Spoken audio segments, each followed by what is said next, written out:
Okay, so you have a great website.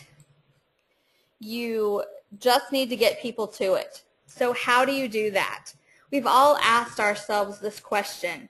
How can we get more people to our website? We've spent a lot of time and likely a lot of money creating the perfect site. But what good is it if we can't get our customers and prospects there? And oh, by the way, let's do it quickly. The users are out there. They need our products and services. We've done the studies. We know what we need. We just need to get them there. Fortunately, in today's marketing world, there are many ways that we can drive potential customers and prospects to our website. Messaging, direct mail, social channels, and new marketing tools are all great ways to drive our customers from various media types to our website. So let's start with direct mail. This particular example is one that we used for a mailing that LexNet did last year as a part of our virtual tailgate. A simple postcard like this one, a self-mailer, or even a letter package can be an avenue that can transport your user from the printed piece to the web. And this particular example has a couple of different ways. One way is through a personalized URL. So we've taken tailgatelexnet.com.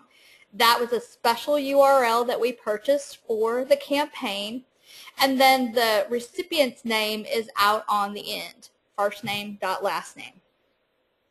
You'll notice that we included that twice on the card. This is on the back of the card. It was also on the front of the card.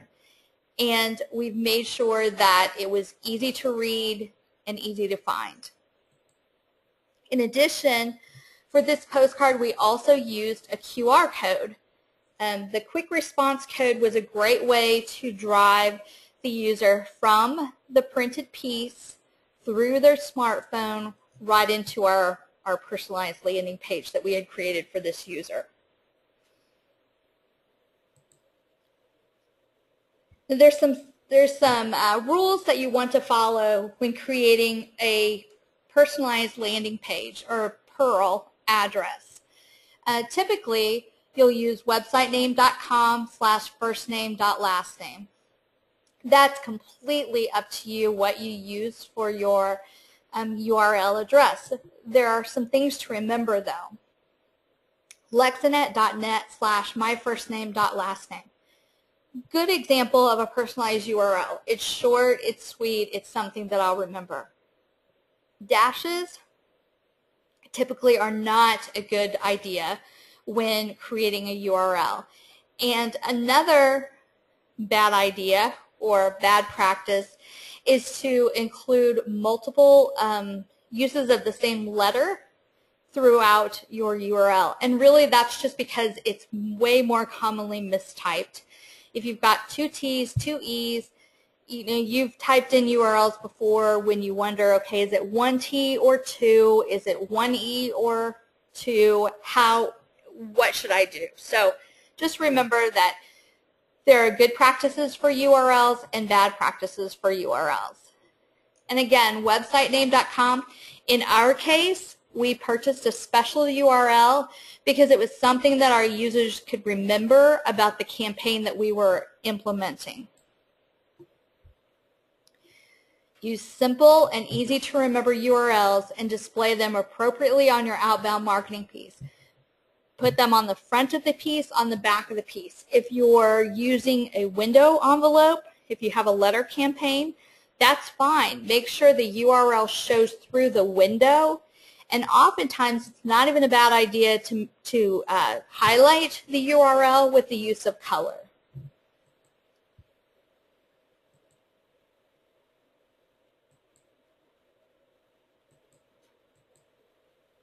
Second best practice. Personalize your landing page and including relevance through segmentation, huge driver of conversions. Personalized landing pages and the use of a PURL or a personalized landing page is proven to increase your conversion rates from 50 to 130%. That's huge, a huge increase in the number of conversions that you're creating when you're driving users to their website. And personalized landing pages aren't as difficult or expensive as you might envision. It's just a matter of creating a page and then varying elements based on the recipient. It could be their name, it could be images that are used on the landing page that are relevant to the user. Relevance, segmentation, and personalization, all very important part of a landing page. And as I mentioned, tomorrow we'll have a webinar specifically on segmentation and at what point do you cross the line of ineffective segmentation? Where's the line of moderating your segmentation so it makes sense? Third best practice for personalized URLs. Design landing pages that are optimized for conversion. Make sure that if you're using a QR code, that you are taking them to a page that is mobile compliant. It's a huge mistake that's made often. You create a QR code, you take the user to a landing page, they're going to read the QR code with their smartphone, and then the page that you take them to is not mobile compliant. Something you definitely need to watch for. And make sure that the call to action on the landing page is easy to read. Make it simple for your user to take the step to provide you with the information that you need to make the purchase that you want them to purchase. Any action item that you want on your website that they land on, make it easy for the user to actually convert and to take that action. One way you can do that, if your purpose is to go take the user from a printed piece or a poster or a billboard to your website and you want to collect additional information from that user, pre-fill as much information as you can. Now obviously if it's a billboard, you're not going to know who's scanning that code, so it's going to be a generic URL that you're taking them to. We refer to those as girls versus a pearl. If you're going to a personalized URL, however, and you've created that URL specifically for an individual, then make sure and pre-fill as much information as you can for the user when they're coming to enter that information. You'll be amazed at how much easier it is to collect that data when you give them a head start. And don't stop selling on the form, on the collection form, or on the thank you page. Continue to provide your message, continue your call to action, continue to be a source of help all the way through the process. Leverage the analytics for optimization and delivering leads on a real-time basis to your sales channel. When you use a personalized URL, whether with a QR code or just having the user type it in, it could perhaps be a link in an email, you know immediately that someone has hit that URL, and if you're doing a good job with your analytics, you also know which sites or which places within your site that recipient has gone to. That information is all critical for your sales channel to have to be able to continue with the transaction and continue with the relationship. So use those analytics to your benefit to continue to get the results that you want. And this information, PODI is a great organization. It's one that we belong to and support through our annual membership. Great source of information, and in fact, PODI provides quite a bit of the information that's in our LexNet Resource Center on the LexNet website. So please feel free to check that out. You can go to lexnetcorporation.com, and on the home page you'll find a link to Customer Zone, and Customer Zone will link you straight to that Resource Center. And I believe that personalized URL best practices are a part of the Resource Center right now, along with several other valuable pieces of information. QR codes. QR codes are great, and they're a great way to bridge the gap between a mobile device and your website. And it's a great driver of information, a way to bring people from a printed piece. Perhaps it's a postcard, perhaps it's a box on a product. It could be a CD case. It could be a menu. There's just so many ways that QR codes can be used. You'll notice if you go to Home Depot, Best Buy, if you read your favorite magazine, often it's going to take you to a video or a demonstration that you're accessing directly by scanning the QR code. So here's some best practices for QR codes. First, create your marketing campaign and make sure that your campaign drives the use of the QR code, not the other way around. If it doesn't, don't use QR codes just to use them. Yes, they're fun and they're great and they're new technology, but if the majority of your prospects and customers don't have smartphones, or if they're not likely to scan the code, it just doesn't make sense. Make sure that the QR code fits with your overall marketing campaign and with your marketing goal. And maybe it's a piece of the campaign, but it's not the only way to get to the content that you're looking for. Make the QR code worth decoding. In order to incent the user to scan the QR code, they must believe that it's worth their time to do so. What value will the user receive by scanning the code? Will they get a tip on how to use a product? Will they see a demonstration of the product? Will they receive a coupon? What's the value that the user is going to receive by downloading or scanning the code and going to your website? Again, QR codes are scanned by a mobile device, so the landing page that you need to take the user to has to be mobile compliant. If it's not, you're really losing the user experience that you're looking for, and your user's likely going to be frustrated. Multiple paths to response, very important. You might have noticed on the LexNet slide that we saw earlier. I'm going to back up here real quick.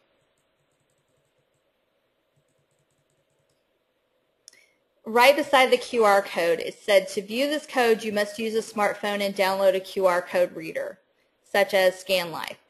ScanLife's just one. There are several. Many are free, the QR code readers. Although QR codes are a great avenue to your website for those that want to use it, don't let it be an obstacle. So first, let them have a way to find the QR code reader if it's not already installed on their phone. Many of the new phones, I apologize for the distraction, but many of the new phones will absolutely already have a barcode scanner on the phone. Some will not. So just let them know how to download that.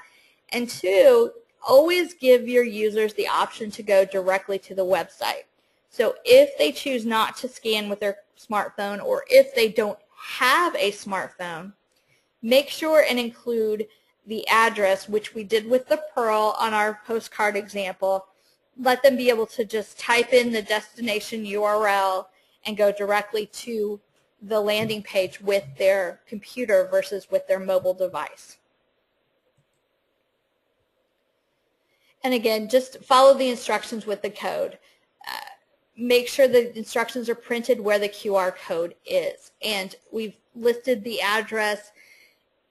Their QR codes are becoming more and more common, but that doesn't mean that your users already scanned one. So adding just a small bit of text on your marketing piece can make the process much easier for your users and increase your scan rates. So far we've talked about direct mail as a driver to your website. We talked about QR codes and personalized URLs as a driver to your website. Email can also be a great driver to your website. It takes the user from their email inbox to the web. It could be their email inbox on their computer. It could be their email inbox on their phone. Embed links to your website when emailing those customers and prospects. that have opted into receiving your email messages. And remember, just because you're using email doesn't mean that your links can't still be personalized. Incorporating a personalized URL into an email is no more difficult or cumbersome than it is to add it into a direct mail piece. So taking the user to a personalized landing page, increasing your response rates and conversions, we said 50 to 130%, is still important for email just as it was for mail. Social media. Social media can be absolutely used to drive social friends and fans to your website. These are people that may not be a part of your database, your marketing database, your mailing list that you have on file. They may be referred to virally.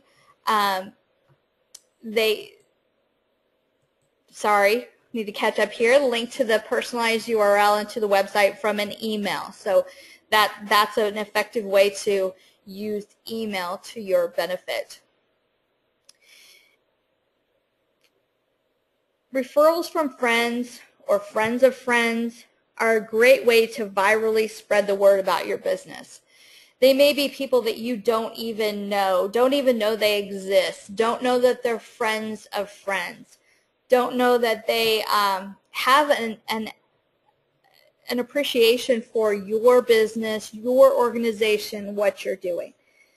Use that and include links on your Facebook page, your LinkedIn profile, your Twitter page. Make sure you include links to your website on all of your social channels. Post content from your website along with the link to it on your wall, on your status updates. Encourage readers to follow the link to your blog or to your website. Encourage them to comment. By posting information on your social channels, you're able to reuse that content in multiple places, and you're still taking the user directly to your website, which was your goal. So you can insert links to your blog directly in your status update. There are several ways that you can do it. Now with Twitter, you're limited to 140 characters. Facebook recently updated the number of characters that you can use for a status update to 5,000. It's kind of a fine line because you certainly don't want to put too much content. You still want to be to the point, you want to be direct, and you want to be relevant, but you do have more characters to work with. Twitter, not the case. You have 140 characters. You need to be precise, but you still want to take the user to your website. So how do you do that? Well, one way you can is to use bit.ly or another URL shortener. Put in your whole website address to the specific page that you want the user to go to. And in a case like Twitter, you're not taking them to a personalized landing page, most likely. You're taking them to a generic landing page. Put that URL in, shorten it, and then take the shortened URL to Twitter to post. Twitter also, if you're using a scheduling service like Hootsuite, for example, they will shorten it for you automatically as a part of the post. There is some debate about whether or not you should use shorteners. One argument is that if the user doesn't know where they're going, like in this case, OJ9WOD means absolutely nothing to people. So if you think that they will be less likely to click on the link and go to your website by using a shortened URL, maybe you don't want to do that. But with 140 characters to work with, sometimes it's necessary, and definitely something that you'll want to test instead of just assume one way or another. Test it. See if they open it. With all of the social tools, you have very easy ways to tell what's working, what's not, trend it, analyze the data, and determine what's generating hits to your website and what's not.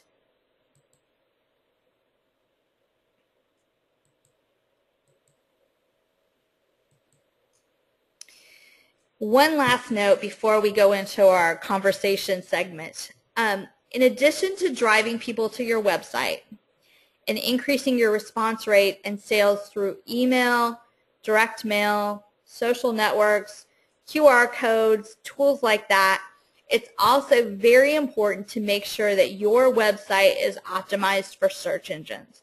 And I think that's something that we all know we need to do, and sometimes we don't put as much focus as we should toward SEO. In addition to your outbound marketing, there are people searching online every day for the products and services that you offer, that we offer, that we want them to find us. Make sure they find you and not your competitors by making sure that you've applied SEO best practices to your website. You may be sending all kinds of marketing messages out, but we don't know who's looking for us. We talked in the last webinar about sending the right message at the right time through the right channels to the right people. We don't always know who those right people are that are looking for us right now. So if they're searching for our products and services right now today, we need to make sure that they find us, and SEO is one way to do that. SEO can be complex, and working with a marketing services provider that's an expert in SEO, in my opinion, is a very worthwhile expense and a way to make sure that we're practicing good practices with SEO and that our prospective audience is finding us. Because the whole point of all of our marketing and when we're driving people to the web is to increase our response rate, increase our conversions, and increase our revenues. Now we've kind of reached the end of the presentation. What I'd like to do now is, we've been muted during the first part of the segment. What I'd like to do now is to unmute everyone on the call and give you the opportunity to share with us, if you would, some best practices that you've learned from your direct mail or your social media or email, ways that you've found that you've been able to drive people to the website, to your website. And you will need a microphone for us to be able to hear you. If you don't have a microphone, please feel free to share with us in the chat ways that you've found that you've been able to bring people to the web through marketing. So I'm going to go ahead and unmute everyone now.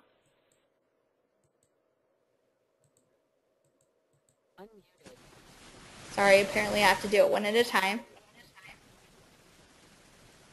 And you'll receive an audio pin if you want to speak, or again, please feel free to just send us a chat. We'd like to know what you have done in the past that has been successful. And we heard earlier from one of our friends at Texas A&M University, and they're using QR codes in their monthly magazine to drive their donors to the web. That's been very successful for them. So is there anyone that would like to share with the group what they do to drive traffic to the web?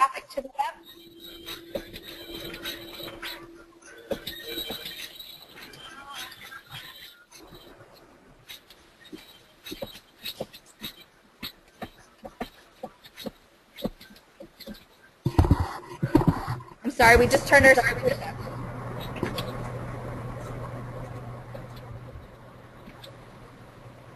No one wants to share?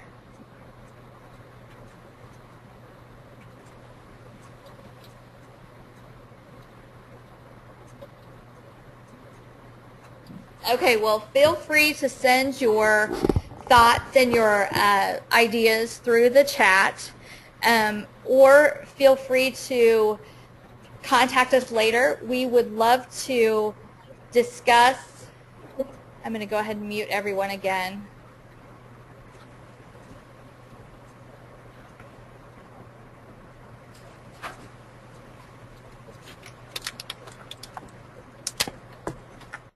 Sorry, hopefully that removes any background noise.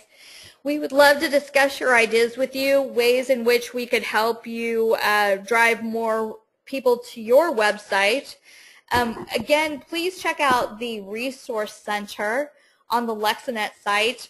In fact, let's just take a look at it. Again, go to the LexNet page, go to Customer Zone, and then you'll come to the Resource Center. We have best practices for digital printing, top 10 personalized URL best practices. There are articles for dealer channels, education, response rates. There's a lot of great resources here available, and this information changes potentially every month. So each month you can come back and see what's new, and you can just download this information, take it straight to your computer, and you're welcome to use it as well. So just another way that we want to be able to help provide information to our customers, to our prospects, and even to people that we may never work with ever, but we're just glad to be a connection. So again, please feel free to join us on Twitter, hashtag LexNet20. Our username is LexNetMKTG. Also, go ahead and join us on Facebook and on LinkedIn. And we just got a question in. The question is, have you seen any articles about great successes yet in companies using QR code? Still seems quite new, many people not yet familiar with what they are. And I agree completely with that. Although QR codes may have been around the marketing world for a while, it does not mean that your users necessarily know what they are or know how to effectively incorporate those into a marketing campaign. QR codes have a tremendous amount of power and potential. The tracking information that you can receive from a QR code is great, but you have to be able to get your users to use them. If you sit down at a restaurant anytime in the near future, look at the ketchup bottle. Ketchup bottles often have QR codes on them. And I haven't scanned one to see what it goes to. I need to do that. But there are QR codes on those. Best Buy, Home Depot, they all have QR codes. Just ways that you can put information into the QR code that directs your user to the place that you want them to be able to go. So, thought we had another question here, but it looks like just a comment, which is great. We appreciate that too. Again, if you have any questions at all, please feel free to contact us after the webinar. Go to the website. There is also a great QR code document that's on SlideShare under the LexNet account.